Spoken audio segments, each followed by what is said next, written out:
In this tutorial, I'm gonna show you how to transform a photograph into a cyanotype.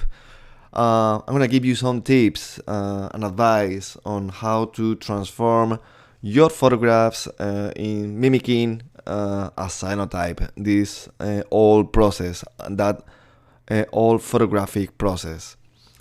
So first, you should, in this assignment, mimicking an old process, the calotype is easy. It's just transforming your photographs into black and white, keeping the contrast soft and really soft focus.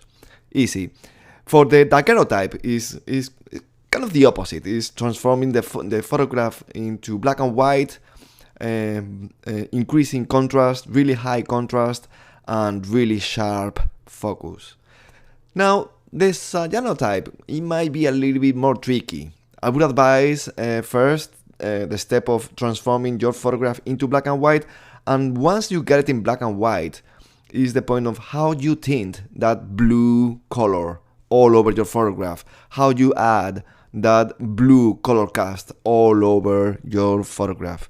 Now, you can use any vintage photo apps that you might like, that you already know, on your phones. If you browse on the Apple Store or your application, and I don't know if it's the Galaxy or the Android store, you're gonna find several vintage photographic apps in which you can transform your photographs into calotypes, daguerreotypes, cyanotypes, tint types, whatever old process you want. But I'm gonna give you some advice. This is a website, is Pixlr, Pixlr. You can either download this free app on your phone, or you can go on the website using your computer or your phone.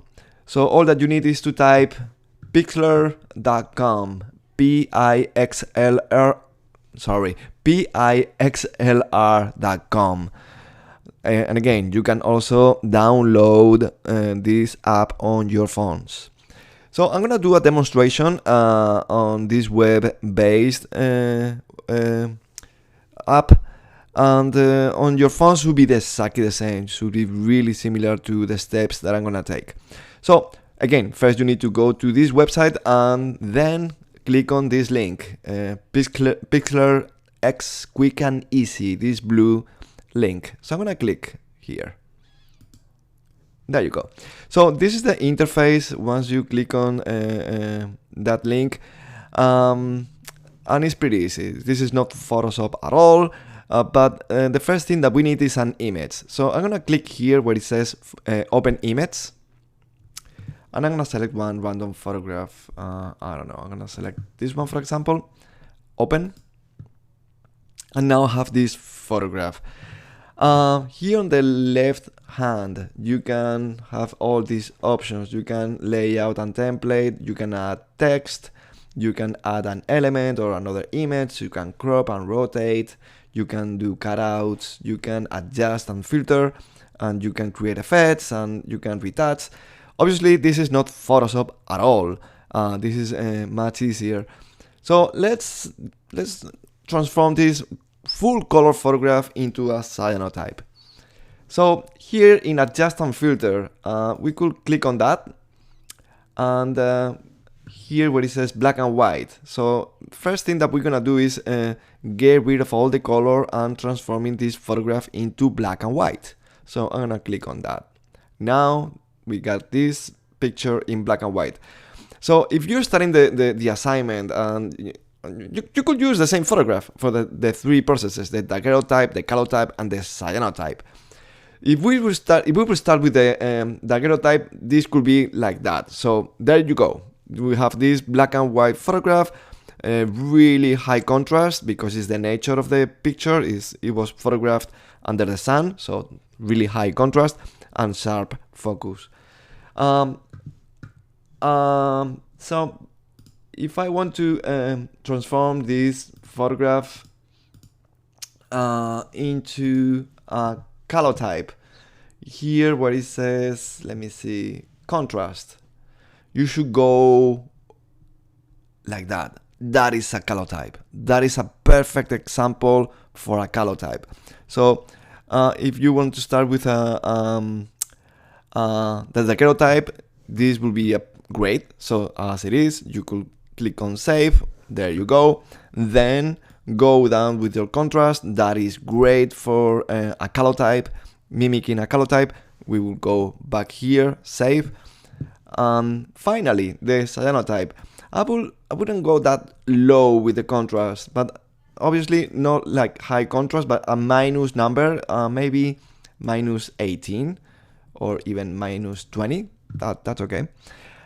Still black and white, still soft focus. Now we need blue in this picture. So here where it says toning, click on toning here, and you might see some colors, right? So if I increase the amount, it's gonna show one color. If I can select one color, I can select on that color, which is bluish. I can even increase the amount of blue, and don't forget to increase amount. And as I increase my amount, I see blue coming out. And there you go. That is a cyanotype as it is. Easy peasy. Now, once you got this picture, is all that you need is click on save. In this window dialog, I would advise going quality 100% high, keeping the same numbers here, so don't change the resolution, and then save as, and you save as this in your, for example, I'm gonna save it in the same folder. I'm gonna go to where it was. I'm gonna create a new folder. So just to show you, you could assignment number 1 or whatever you want, or this is assignment number 2, I believe. So, but it doesn't really matter. Create and save. All right. So the file has been saved. Now, if I go to my Finder and I go where I saved that cyanotype, which is here, assignment number 2, and there you go. You can submit your cyanotype. Same for the calotype and the daguerreotype. So, and you have some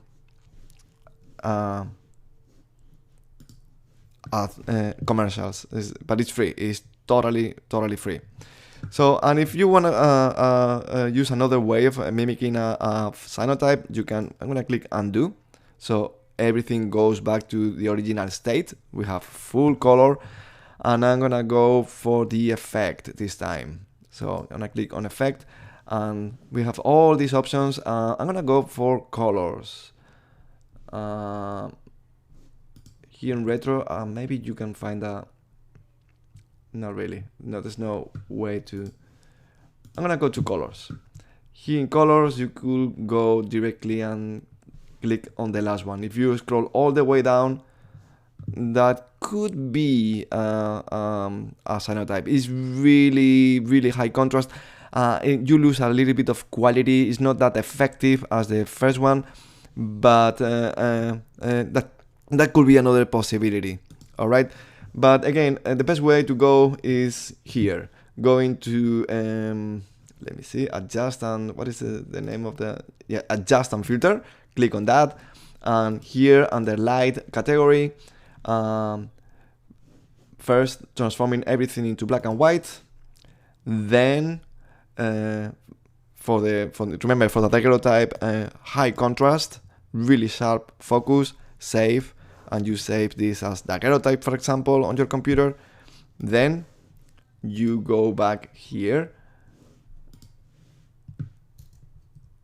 You go back here and black and white.